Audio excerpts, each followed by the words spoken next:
Amit kitchen मध्ये आला की मग मी नाही जात. मग मी त्याला सांगते तू सगळं आवर, मला नंतरच बोलव, नाही तर भांडण होईल आपल्या दोघांचं. कसं आहे ओके. तो आणि तिकडे टीव्हीवरती रोमॅन्टिक म्हणतो, ऍक्च्युअल मध्ये नाहीये तसा. अमितने मोदक बनवायला तुला काही मदत केली की नाही? मग किती मनापासून असली तर म्हणे आपण हीच गिफ्ट म्हणा. ओके चालेल, मला काय घेणं, मी घेतो. बापरे, मला ते बघून टेन्शन आलंय. तू करशील रे. नवऱ्याचं परम कर्तव्य असतं ते, बाकी सगळं विसरा. ऐकून ज्या दिवशी सॉरी म्हणलं नवऱ्याला की मग तुमचं काही खरं नाही बाबा. खूप रडलो होतो आणि बापानं जाऊच दिलं नाही घरातून बाहेर. श्रीमंत होतच जातोय, पण गरीब दिवसेंदिवस गरीबच होत जातोय. ठीक आहे, तिकडे बरोबर पंगत असायची आणि आग्रहाचं जेवण असायचं. ते केळ्याच्या पानावरती ते जेवण, त्याची मजा वेगळी होती.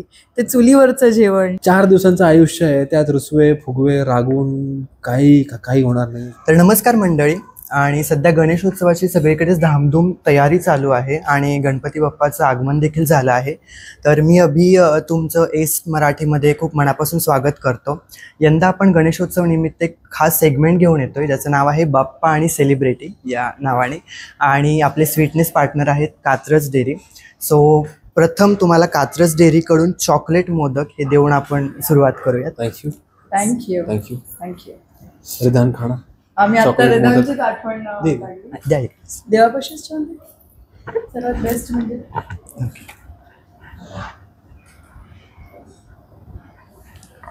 येस. तर या खास सेगमेंटमध्ये आज आपल्यासोबत आहेत अभिनेता अमित भानुशाली, म्हणजे तुमचा आमचा सर्वांचा लाडका अर्जुन सुभेदार, आणि त्यांच्या खऱ्या आयुष्यातली सायली म्हणजे श्रद्धा. तर आज सगळीकडे गणेशोत्सवाची तयारी चालू आहे आणि तुझ्याही घरी गणपती बाप्पाचं आगमन झालेलं आहे. खूप सुंदर आरास आहे, सगळं आम्ही पाहतोय. कसा आहे एकंदरीत अनुभव? खूप चांगला आहे. गणपती बाप्पा आमच्या घरी येतात त्याला 30 वर्ष झाली. सो जेव्हा बाप्पा येतात घरी तेव्हा खरंच खूप बरं वाटतं. खूप पॉझिटिव्हिटी असते आणि धमाल मस्ती असते, मित्रमंडळी येते घरी. सो मजा येते, खूप बरं वाटतं. येस. श्रद्धा? गणपती बाप्पांची येण्याची उत्सुकता तर वेगळीच असते म्हणजे.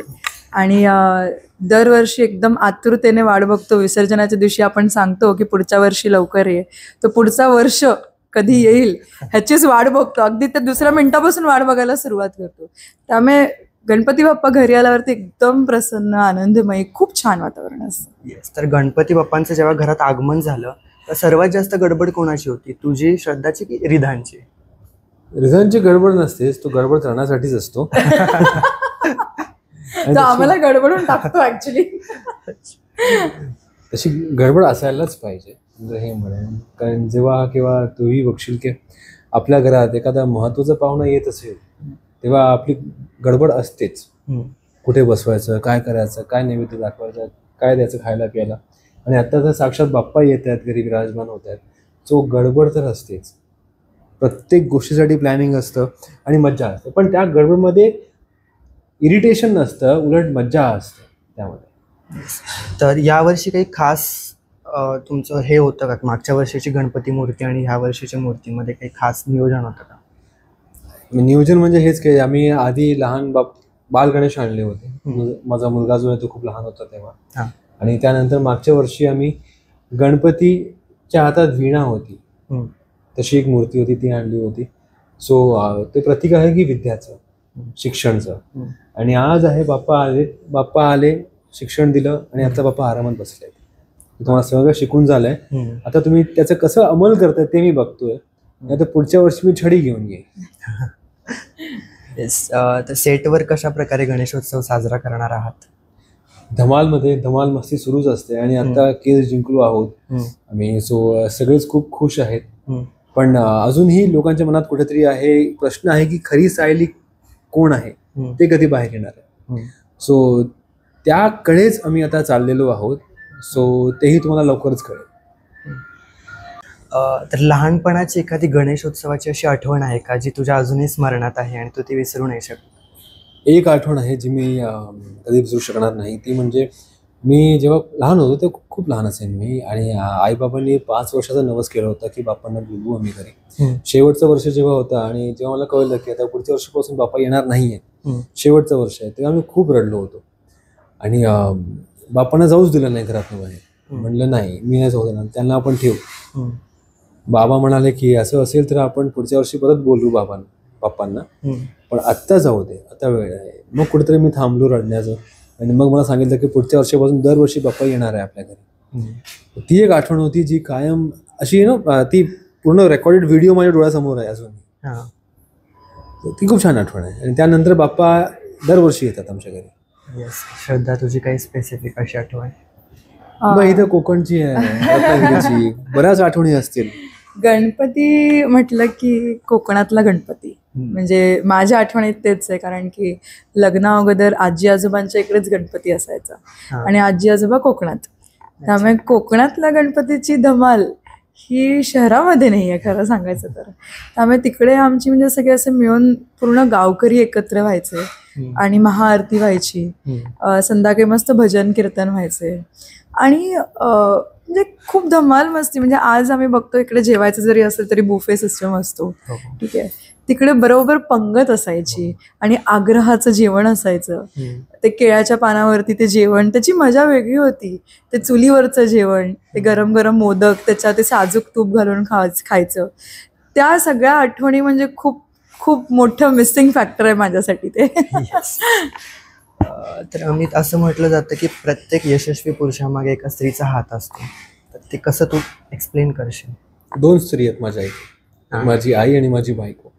लग्नाआधी माझ्या आईचा पाठिंबा होताच मला, लग्नाआधी पाठिंबा वाढला दुप्पट, कारण आईचाही सपोर्ट होता आणि बायकोचाही तितकाच सपोर्ट होता. सो आजही आहे आणि ते नेहमीच राहणार आहे. सो त्यासाठी मी खरंच खूप लकी आहे की माझ्या आयुष्यात अशा 2 स्त्रिया आहेत ज्या कायमी स्वरूप माझ्यासोबत राहणार आहेत, आणि त्यांच्यामुळे आज मी इथपर्यंत पोहोचलो आहे. येस. तर आता अर्जुन सुभेदार ही व्यक्तिरेखा तू साकारतोयस आणि ठरलं तर मग मालिका ही नंबर 1 मालिका आहे आणि तू त्याचा एक अमूल्य भाग आहेस. कसं एक्सपिरियन्स आहे ओव्हरऑल? तुला खरं सांगेन, सगळ्यात आधी तर याचं आज नंबर 1 मालिका आहे, प्रेक्षकांचंच प्रेम आहे, त्यांचीच आपुलकी, त्यांना आम्हाला सगळ्यांनाच असं स्वतःचं एक फॅमिली मेंबर म्हणून ॲक्सेप्ट केलं आहे आणि तसंच समजतात ते की आम्ही त्यांच्या परिवाराचाच एक भाग आहोत.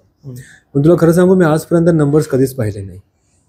मी आजपर्यंत कधीच गुरुवार आल्यावरती मी कधीच नाही गेलो की मला TRP काय तर मला दाखवा. जे कानी पळतं ते पळतं. कोणी मला येऊन विचारलं कधी, अरे आपलं TRP काय आला, तर मला माहीत नाही. मला इतकंच माहिती की माझ्या हातात स्क्रिप्ट आली आहे आणि तो जो सीन आहे त्यात मी सगळ्यात चांगलं कसं परफॉर्म करू शकतो, मला फक्त ती एक गोष्ट बघायची आणि मी फक्त तीच एक गोष्ट बघत आलो आजपर्यंत आणि पुढे सुद्धा. सो ही मालिका नंबर 1 वरती आहे की नाही हे मी असं त्यावरती जास्त जोर देत नाही, पण हो, ही मालिका प्रत्येकाच्या मनात आहे, प्रत्येकाच्या हृदयाच्या खूप जवळ आहे. आणि सुभेदार फॅमिली, किल्लेदार फॅमिली, ही पूर्ण फॅमिली जे मेंबर्स आहेत, सगळे कॅरेक्टर्स हे प्रेक्षकांच्या खूप जवळचे आहेत. ते ऐकून मला खरंच खूप बरं वाटतं. Yes yes. तर ह्या प्रश्नांनंतर आपण एक छोटासा गेम खेळूयात, ठीक आहे, याच्यामध्ये जवळपास 8 गणपतीची नावं दडलेली आहेत, ठीक आहे, आणि ती तुम्हाला 1 मिनिटामध्ये ओळखायची आहेत, त्याला सर्कल करायचे आहे, ठीक माहिती? ओके, मार्क करायचं. सो यस, टाइम स्टार्ट्स नाव.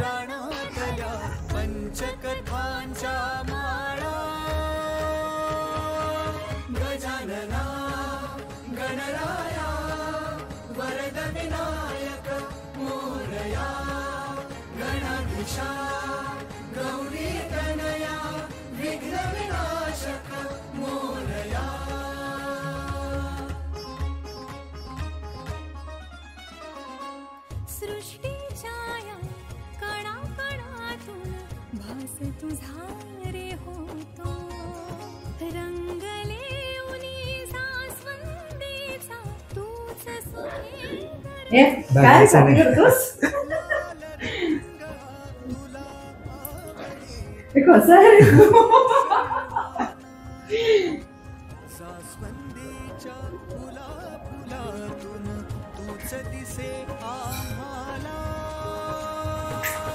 टाइम. तर अमितने हे कोणतं नाव आहे?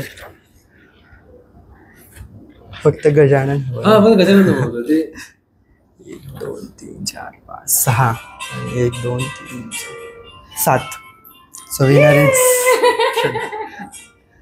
या गेममध्ये श्रद्धा जिंकलेली आहे. असे दोघेही जिंकलेले आहात.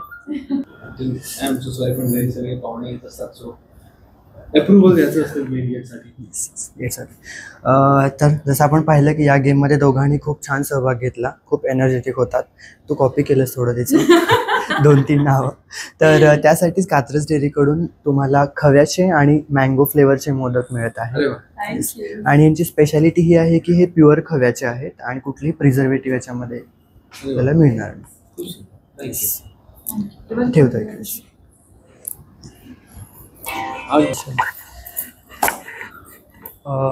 अमितने मोदक बनवायला तुला काही मदत केली की नाही? किती मनापासून असली. अमितने मोदक खायला नक्कीच मदत केली, बनवायला नाही, कारण की तो नाही आला किचन मध्ये तेच बरं आहे. पसारा जास्त होतो का? हो म्हणजे तो पुरुषच आहेस, तू कसं करतोस? मला येतच नाही त्यामुळे पसारा तो जातच नाही किचन मध्ये. अमित किचन मध्ये आला की मग मी नाही जात. मग मी त्याला सांगते तू सगळं आवर, मला नंतरच बोलव, नाही तर भांडण होईल आपल्या दोघांचं.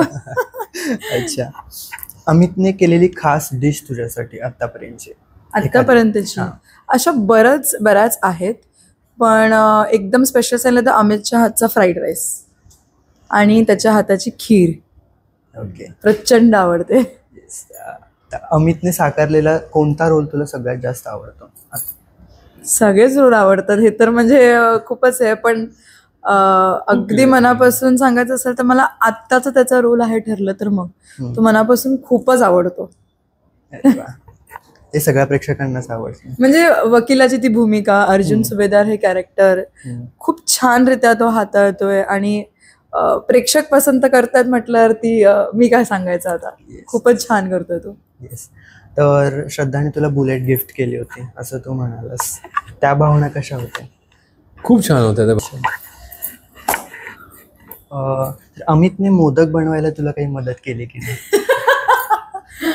किती मनापासून असली. अमितने मोदक खायला नक्कीच मदत केली, बनवायला नाही, कारण की तो नाही आला किचन मध्ये तेच बरं आहे. पसारा जास्त होतो का? हो म्हणजे तो पुरुषच आहेस, तू कसं करतोस? मला येतच नाही त्यामुळे पसारा तो जातच नाही किचन मध्ये. अमित किचन मध्ये आला की मग मी नाही जात. मग मी त्याला सांगते तू सगळं आवर, मला नंतरच बोलव, नाही तर भांडण होईल आपल्या दोघांचं. अच्छा. अमितने केलेली खास डिश तुझ्यासाठी आतापर्यंतची अशा बऱ्याच आहेत, पण एकदम स्पेशल सांगितलं तर अमितच्या हातचा फ्राईड राईस आणि त्याच्या हाताची खीर प्रचंड आवडते. अमितने साकारलेला कोणता रोल तुला सगळ्यात जास्त आवडतो? सगळेच रोल आवडतात, हे तर म्हणजे खूपच आहे, पण अगदी मनापासून सांगायचं असेल तर मला आत्ताचा त्याचा रोल आहे ठरलं तर मग तो मनापासून खूपच आवडतो. हे सगळ्या प्रेक्षकांनाच आवडतं. म्हणजे वकिलाची ती भूमिका, अर्जुन सुभेदार हे कॅरेक्टर खूप छानरित्या तो हाताळतोय आणि प्रेक्षक पसंत करतात म्हटल्यावरती मी काय सांगायचं आता. खूपच छान करतोय तो. तर श्रद्धाने तुला बुलेट गिफ्ट केली होती असं तू म्हणालास, त्या भावना कशा होत्या? खूप छान होत्या. अमितने मोदक बनवायला तुला काही मदत केली की नाही? किती मनापासून असली. अमितने मोदक खायला नक्कीच मदत केली, बनवायला नाही, कारण की तो नाही आला किचन मध्ये तेच बरं आहे. पसारा जास्त होतो का? हो म्हणजे तो पुरुषच आहेस, तू कसं करतोस? मला येतच नाही त्यामुळे पसारा तो जातच नाही किचन मध्ये. अमित किचन मध्ये आला की मग मी नाही जात. मग मी त्याला सांगते तू सगळं आवर, मला नंतरच बोलव, नाही तर भांडण होईल आपल्या दोघांचं. अच्छा. अमितने केलेली खास डिश तुझ्यासाठी आतापर्यंतची अशा बऱ्याच आहेत, पण एकदम स्पेशल सांगितलं तर अमितच्या हातचा फ्राईड राईस आणि त्याच्या हाताची खीर प्रचंड आवडते. अमितने साकारलेला कोणता रोल तुला सगळ्यात जास्त आवडतो? सगळेच रोल आवडतात, हे तर म्हणजे खूपच आहे. पण अगदी मनापासून सांगायचं असेल तर मला आत्ताचा त्याचा रोल आहे ठरलं तर मग तो मनापासून खूपच आवडतो. ते सगळ्या प्रेक्षकांनाच आवडतं. म्हणजे वकिलाची ती भूमिका, अर्जुन सुभेदार हे कॅरेक्टर खूप छानरित्या तो हाताळतोय आणि प्रेक्षक पसंत करतात म्हटल्यावरती मी काय सांगायचं आता. खूपच छान करतोय तो. येस. तर श्रद्धाने तुला बुलेट गिफ्ट केली होती असं तू म्हणालास, त्या भावना कशा होत्या? खूप छान होत्या त्या भावना. ॲक्च्युली बुलेट मला खरंच खूप आवडते. मधल्या काळात जेव्हा परिस्थिती खूप वाईट होती तेव्हा मला माझी बुलेट विकावी लागली होती, पैसे हवे होते. सो त्यानंतर मी आत्ता बुलेट घेतली नवीन. सो ह्याने मला बर्थडे गिफ्ट केली होती ती बुलेट. घ्यायला गेलो होतो काय दुसरी एक ब्लॅक कलरची बुलेट घ्यायला गेलो होतो आणि तेव्हा गेलो तेव्हा ही बुलेट जी आहे माझ्याकडे ती आम्हाला आवडली. तर श्रद्धा म्हणे आपण हीच गिफ्ट म्हणा. ओके चालेल, मला काय मी घेतो, आय एम हॅपी. तर आपण आता एक छोटासा रॅपिड फायर राऊंड खेळूयात. दोघांनी कॉमन उत्तर दिलं तरी चालेल. मोदक की लाडू? मोदक. गोड की तिखट? तिखट. ओके. गोड तिखट दोन्ही. दोघांमध्ये सॉरी कोण म्हणतं पहिल्यांदा? नवऱ्याचं परम कर्तव्य असतं ते, बाकी सगळं विसरा. बायकोने ज्या दिवशी तुम्हाला सॉरी म्हणलं, बायकोने ज्या दिवशी सॉरी म्हणलं नवऱ्याला की मग तुमचं काही खरं नाही बाबा, तुम्हीच सॉरी म्हणा. लगेच बोलतो, मग मला त्याला सांगावं लागतं तू जेन्युअनली सॉरी बोलतोय, असंच बोलायचं म्हणून बोलतोय. पण तिने हॉनेस्टली ऍक्सेप्ट केलं की मला वेळ लागतो. मला जेव्हा वेळ लागत नाही, काय झालं सॉरी, पटकन सॉरी म्हणून टाकायचं बाबा. शॉपिंगला कोणाला जास्त आवडतं? दोघांना. ओके. सरप्राईज देण्यात कोण एक्सपर्ट आहे? मी. आय एम लिस्ट इंटरेस्टेड असं म्हणायला तरी हरकत नाही. ओके. तो आणि तिकडे टीव्हीवरती रोमॅन्टिक वाटतो, ऍक्च्युअल मध्ये नाहीये तसा. कुकिंग मध्ये कोण एक्सपर्ट आहे? ही दोघेही तसं तशी पण कधीतरी बनवतो तो. तर खरंच खूप छान वाटलं तुमच्या दोघांशी हे गप्पा मारून. आणि आपल्या रसिक प्रेक्षकांचं भरभरून प्रेम अर्जुन सुभेदार या पात्राला मिळतंय. आणि ह्या गणेशोत्सवाच्या मंगलमय जो पिरियड चालू आहे त्यात आपल्या प्रेक्षकांना काय सांगशील? प्रेक्षकांना हे सांगेन की आज तुमच्यामुळे आणि तुम्ही जे प्रेम दिलं आहे मला भरभरून, त्यामुळेच त्याला तर मग ही मालिका इतकी लोकप्रिय झाली आहे आणि प्रत्येक पात्र या शोमधला तो तितकाच हिट आहे. आणि तुम्ही अर्जुन सुभेदारला जे प्रेम दिलं आहे ते प्रेम असंच माझ्यावर कायम राहू द्या. तुमचे आशीर्वाद आहेत आणि म्हणूनच कदाचित मी इतकं पुढे जाऊ शकलो आहे आयुष्यात. आणि सोबतच बापांचे आशीर्वादही आहेत, आईचे आशीर्वादही आहेत. आणि तुम्ही मला एक गोष्ट माझ्या आईवडिलांनी शिकवली आहे आणि ती मी नेहमी लक्षात ठेवतो, ते म्हणजे जितक्या लोकांचे आशीर्वाद घेता आले ना मी तितके आशीर्वाद घे, तेच तुझ्या कामी लागतील. सो सगळ्यांचे आशीर्वाद प्लीज माझ्या आणि माझ्या कुटुंबाच्या पाठीशी असू द्या, हीच विनंती आहे बस. येस. तर आपण आता लास्ट सेगमेंटकडे वळतोय, ज्यामध्ये ना आपला एक बाप्पाला आपण पत्र लिहितोय. ठीक आहे. तर त्यातला तुझा मजकूर काय असेल? जर तू बाप्पाला एक पत्र लिहितोयस, तुझ्या इच्छा असतील, आकांक्षा असतील, काही असू शकतं त्याच्यामध्ये, तर तो मजकूर काय असेल? माणुसकी. आज असं वाटतंय कुठे ना कुठेतरी माणुसकी आपण विसरत चाललोय. आपण एकत्र आहोत पण आपण वेगवेगळ्या ग्रुपमध्ये एकत्र आहोत, आपण एकत्र नाही आहोत. असं मला खरंच बरेचदा वाटतं की आपण कुठेतरी जी थोडीफार माणुसकी विसरत चाललो आहोत ते बाप्पांच्या कृपेने परत यायला हवी आपल्यात. मी खरंच खूप लकी आहे त्या बाबतीत की मी आजही म्हणालो की आम्ही जिथे कुठे जातो तिथे आम्हाला आमचे शेजारची माणसं खूप छान मिळतात. शेजार धर्म जिवंत आहे असं आम्हाला वाटतं. सो ते करावं, तसंच राहावं, एकमेकांसोबत प्रेमाने राहावं. भांडून काय होणार आहे? काहीच नाही आहे. आज नाही तर उद्या सगळ्यांना जायचंच आणि रिकाम्या हाताने जाणार आहोत आपण. कोणी काही घेऊन जन्माला आला नाही, कोणी काही घेऊन जाणार नाही. ते एक कव्वालीमधली एक लाईन आहे जी मला खरंच खूप आवडते. याद रख सिकंदर के हौसले तो आली थे, जब गया था दुनिया से दोनों हाथ खाली थे. सो तुम्ही कितीही कमवा, काही करा, तुम्ही काय काय केलंय हे बहुतेक लोक विसरतील, पण तुम्ही लोकांना कसं फील करावं, तुम्ही त्यांना मनापासून हसवलंय, तुम्ही त्यांना मनापासून बरं वाटलंय, तुमच्यामुळे त्यांना बरं वाटलंय, ती जी भावना आहे, ती जी फिलिंग आहे ते लोकांच्या लक्षात कायम राहते. सो प्रेमाने वागू आपण, माणुसकी जपू. अर्धे प्रॉब्लेम्स तुमचे इथेच संपतात. तो हीच प्रार्थना आहे माझी देवाकडे की आपण असेच जगत राहू, हसत खेळत. 4 दिवसांचं आयुष्य आहे, त्यात रुसवे फुगवे रागवून काही होणार नाही. जोपर्यंत तो माणूस आहे आपल्यासमोर आपण रागवतो खूप, पण तो माणूस ज्या दिवशी आपल्याला कळतं की तो माणूस नाही आहे आता, तेव्हा खूप गिल्ट वाटतं आपल्याला आतमधूनच की यार उगाच रागवलो यार, उगाच बोललो यार, नको होतं असं करायला. तेव्हा कुठे ना कुठेतरी त्या माणसाला हे पण फील होतं की मी त्या काळाला बोललो, रागवलो, पण ऍक्च्युअल चूक माझीच होती. सो ते गिल्ट फील करण्यापेक्षा आपण हसत राहू, खेळत राहू, मस्ती करू, मज्जा करू आणि हसू. सगळ्यांना हसू, मज्जा करू आपण. येस. तुला नाही म्हणजे जसं अमित म्हणाला तसंच की देवाकडे हेच मागणं असेल की तसंही देव सगळ्यांकडे लक्ष देतो, त्याच्याकडे मागायची काही गरज पडतच नाही. त्याला सगळ्या गोष्टी कळतात, आजूबाजूला काय घडतंय काय नाही घडत आहे. आणि मुख्य म्हणजे तुम्ही ज्या गोष्टी आपण पाप पुण्य याविषयी जेव्हा आपण बोलतो, तुम्हाला याच जन्मी सगळं चुकतं करायचं आहे, ते कॅरी फॉरवर्ड नाही होत.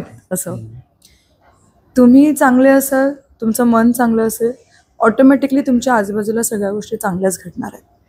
देवाकडे हीच प्रार्थना असेल रादर की तू सगळ्यांकडे लक्ष देतोस, थोडं गरिबांकडे थोडं जास्त लक्ष दे. आम्ही शिकले आहोत इथपर्यंत, तू आम्हाला आमची साथ दिलीस शिकवण्यापर्यंत. आई बाबा सगळं करतात, नो डाऊट. आम्ही शिकलो, आमच्या पायावरती उभे आहोत, पण त्यांचं काय की ज्यांच्याकडे काहीच नाही आहे, थोडं जरा त्यांच्याकडे झुकाव ठेव ना, थोडं जरा त्यांच्याकडे लक्ष दे ना जरा जास्त. कदाचित 4 गोष्टी खूप चांगल्या घडतील आयुष्यामध्ये. श्रीमंत होतच जातोय, पण गरीब दिवसेंदिवस गरीबच होत जातोय. त्याला वर आणण्यासाठी काय, मग आमच्याकडून, माझ्याकडून नाही, आमच्याकडून किंवा अशा लोकांकडून ज्यांना शक्य होतील त्यांच्याकडून काही चांगलं कार्य घडवून घेतो. म्हणजे अनाथांना मदत करणं म्हणा, शिकवणं, शिक्षण देणं, कोणाला अडॉप्ट करणं, त्यांचं शिक्षण पूर्ण करणं, अशी बुद्धी आम्हाला देत राहतो. आम्ही करतो तसं आमच्या परीने जेवढं होईल. पण कधी माणूस आहे थोडा स्वार्थी विचार करायला सुरुवात करतोच, कुठे ना कुठेतरी करतोच तो. तर मी स्वतःचा विचार करण्यापेक्षा तुझी बुद्धी आतापर्यंत दिलीस की दुसऱ्यांचा विचार कर, ते तसंच ठेव आणि इतरांना पण दे. माझ्या मुलामध्ये पण तीच भावना दे. निस्वार्थीपणे करणं म्हणजे काय असतं हे, जेव्हा तुमच्याकडे 100 रुपये आहेत आणि तुम्ही स्वतःसाठी फक्त 5 रुपये ठेवून 95 रुपये कोणाला तरी देतात तुमच्या पोटावरती चिमटा लावून, त्याला निस्वार्थपणे म्हणतात. किंवा 100 रुपये आहेत पण त्याला खूप गरज आहे आता 100 रुपयाची, पूर्ण 100 रुपये दिले मी त्याच्यासाठी, मी एखाद्या उपाशी पण राहिले, त्याला निस्वार्थपणा म्हणतात. तो स्वार्थीपणा कुठेतरी या जगामध्ये थोडा तरी कमी व्हायला पाहिजे असं मला वाटतं. नाही, खरंच खूपच चांगले विचार आहेत आणि तुम्ही एवढ्या अंतर्मनातून ते बोलत होतात की बाप्पापर्यंत ते नक्कीच पोहोचलेलं आहे आणि ते दिसेलही आपल्याला पुढेच येत्या काही काळामध्ये. तर yes, thank you so much. Thank you. या